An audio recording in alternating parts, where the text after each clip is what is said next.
Associée à la sorcellerie et aux films d'horreur, la chauve-souris subit encore mille et un préjugés. Cette pauvre petite bête peut-elle inspirer autre chose que de l'horreur? Allons voir, en compagnie d'un groupe d'étudiants au musée du séminaire de Sherbrooke.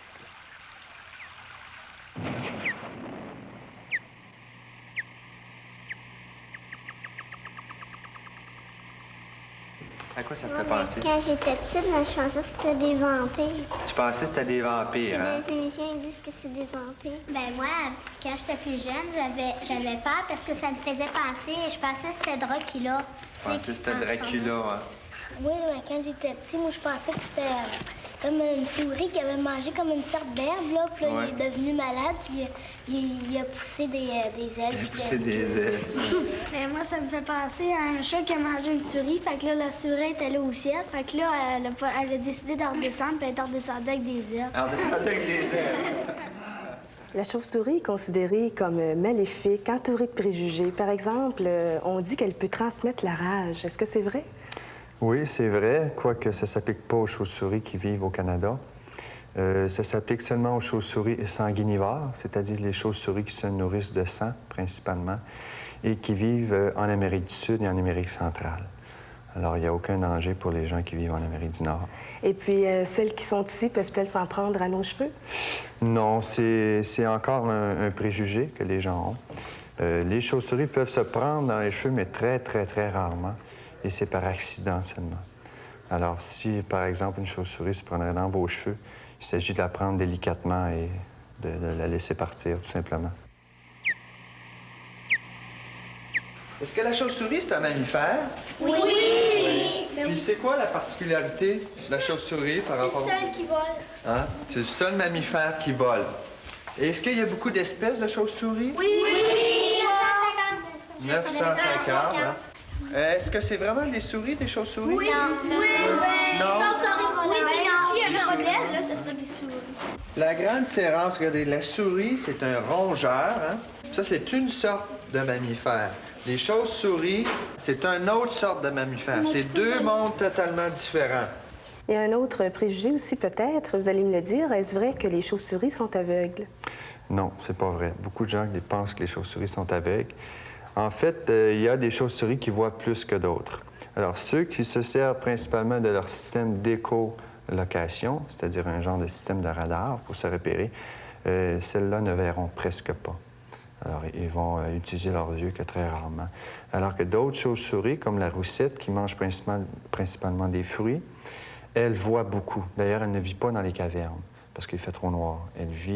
Elle dort la nuit dans les arbres. Est-ce qu'effectivement, la chauve-souris vit surtout la nuit? Oui, oui. Les chauves-souris diurnes, il n'en existe pas. Qu'est-ce qu'elles font le jour? Le jour, elles dorment principalement. Alors ici, vous allez pouvoir apercevoir la chauve-souris sanguinivore, celle que vous disiez tantôt qui vivait en Amérique du Sud.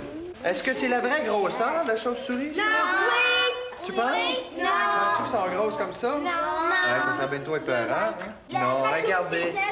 Vous voyez, on met un petit crâne juste à la droite. Vous voyez le petit crâne? Oui! Ça, c'est la grosseur réelle de sa tête. Oui. Elle est grosse comme un 10 sous, la plus petite, hein? Alors, vous voyez que ça peut varier, alors qu'il y en a des grosses, hein? Il y en a qui pèsent à peu près 2 Il y en a kilos. qui pèsent 2 kilos. Puis il y en a 2 mètres. La longueur.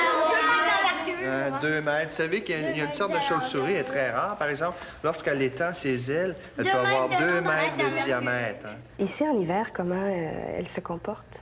Bon, la chauve-souris va soit émigrer vers le sud ou soit se comporter un peu comme l'ours, c'est-à-dire qu'elle va hiberner. Alors, elle va emmagasiner des graisses, comme l'ours, pendant l'été, et elle va dormir tout l'hiver, accrochée, la tête en bas, bien sûr, en se nourrissant de ces graisses-là. Ce qui est très intéressant, son cœur va battre à environ à 150 pulsations à la minute lorsqu'elle va chasser, alors que lorsqu'elle dort, son cœur peut descendre à 2 pulsions par minute. Alors là, on va voir ensemble. Il va souvent avoir des élèves ou des adultes qui vont nous demander « Mais à quoi ça sert les chauves-souris? C'est-tu nécessaire? C'est-tu nuisible? » Alors, un des buts de l'exposition, c'est justement de montrer que la chauve-souris est nécessaire. Par exemple, on sait que les chauves-souris peuvent manger jusqu'à 500 insectes à l'heure. Alors, imaginez-vous les millions et les millions de chauves-souris qu'on a sur la Terre, combien d'insectes ils peuvent manger. Ici, vous l'avez dit, l'image de la chauve-souris est attachée un petit peu à la sorcellerie et paraît-il qu'ailleurs dans le monde, la chauve-souris est considérée comme vraiment un animal bénéfique. C'est vrai, c'est vrai. C'est un autre aspect de l'exposition. Un objectif, c'est de démontrer que les gens ne pensent pas tous de la même façon. Et par exemple, en Chine, la chauve-souris représente un symbole de bonheur, de richesse, de mort paisible, de chance, etc. Et c'est pour ça qu'on retrouve souvent l'image de la chauve-souris sur des objets de luxe, tels que des bottes ou des coffres en bois, etc.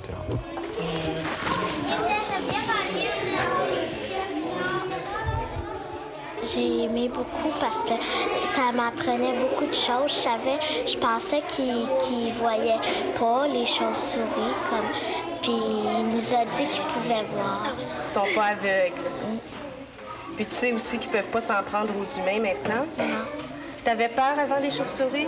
Oui. Mais maintenant, est-ce que tu dirais que tu trouves ça beau?